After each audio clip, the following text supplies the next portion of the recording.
Hi Aries, welcome to my channel and welcome here if you are new to Intuitive Empress Tarot.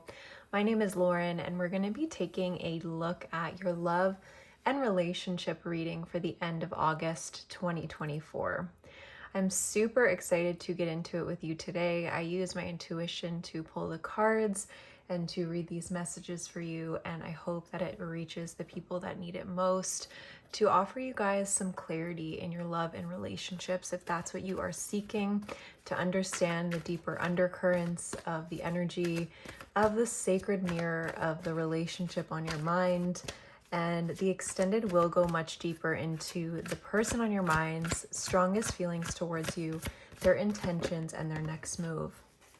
So, Aries, the overall theme of the rest of August for you guys in love is triumph.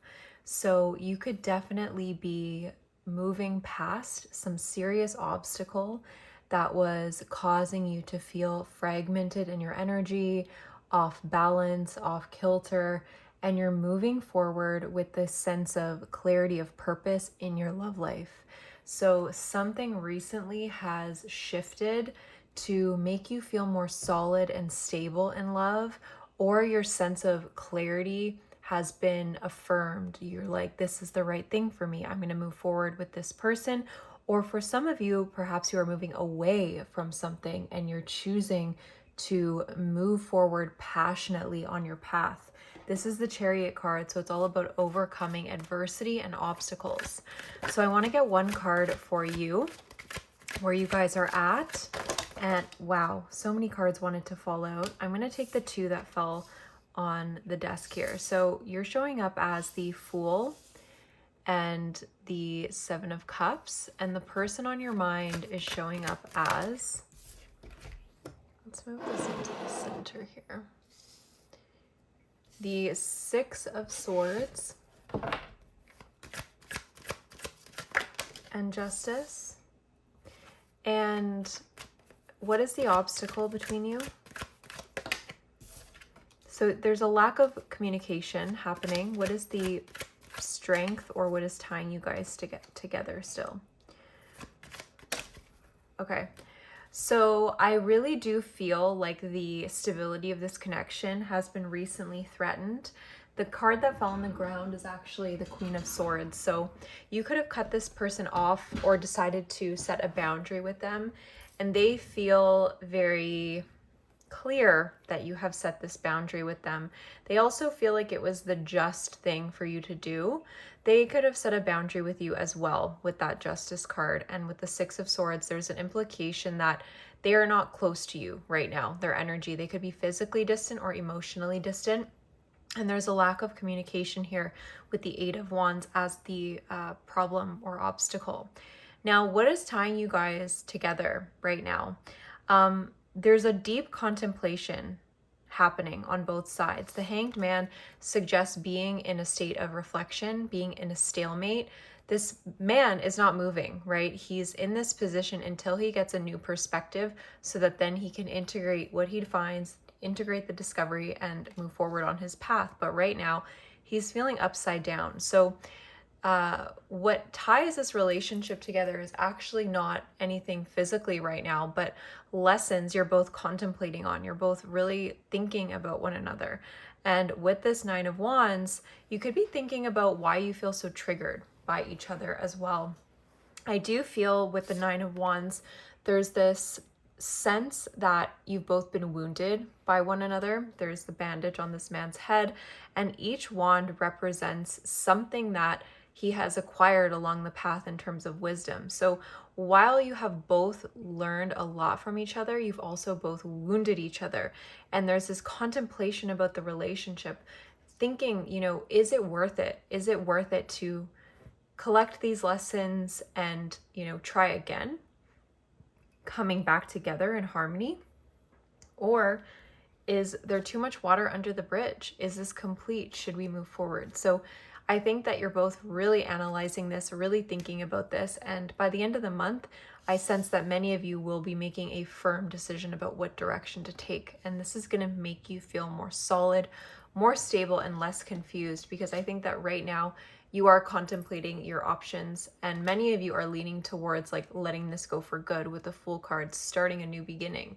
However, something is definitely turning you back towards this person. You're wondering, like, am I just thinking that the grass is greener on the other side? Because the Seven of Cups can pertain to illusions as well.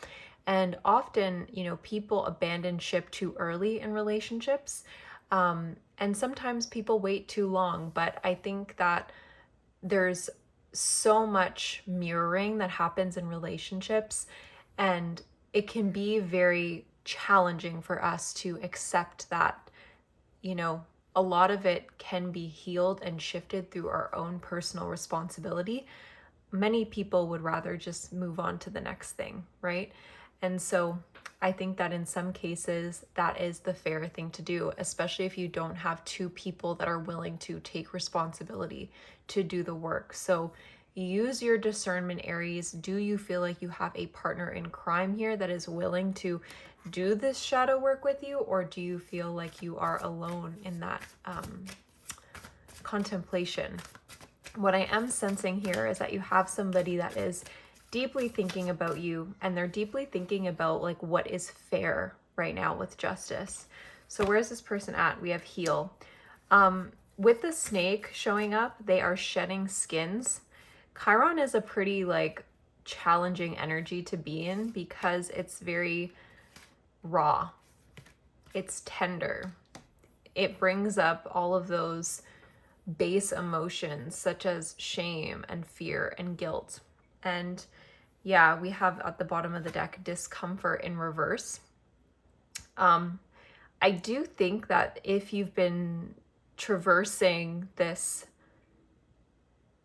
era of discomfort, and I think that, when the North Node moved into Aries, you guys have probably been experiencing both the blessings of like increased energy, but also the North Node. When our North Node is activated, there's this sense of needing to blaze through everything that is not allowing us to reach our full potential of where our soul wants to go.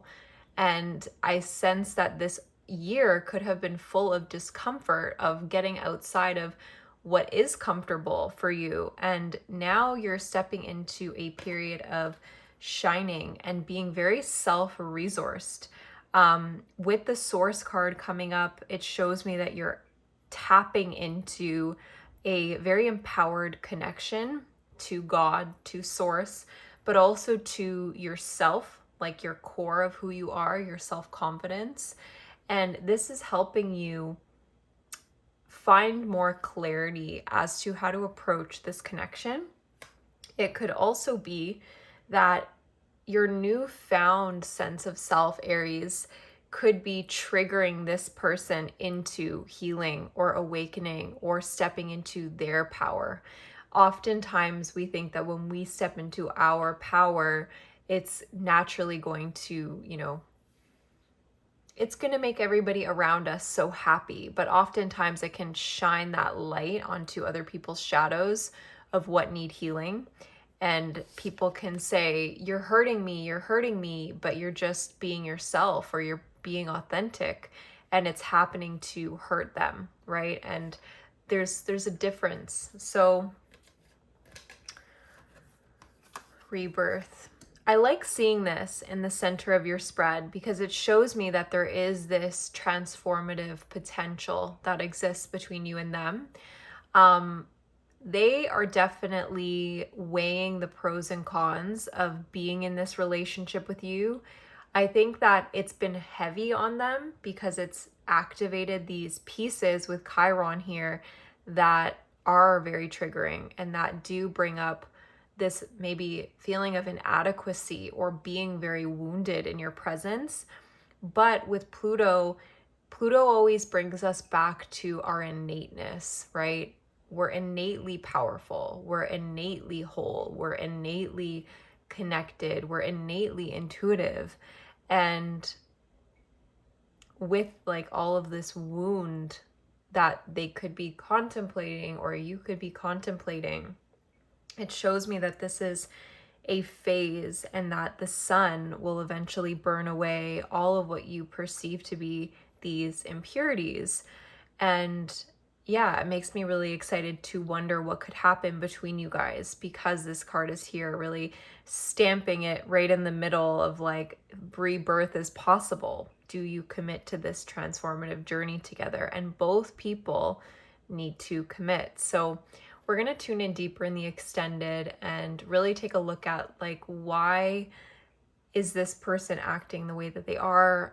What are their truest feelings for you, their intentions, their next move, as well as the likely outcome between you both. And if you'd like to book a private reading with me, check out the description box below. I have private astrology readings, tarot readings, and also live intuitive sessions. So your final card is Immerse. So right now, be with what your process is. Don't try to avoid it. Instead, immerse yourself in it completely. I love you guys, and I'll see you soon. Bye for now.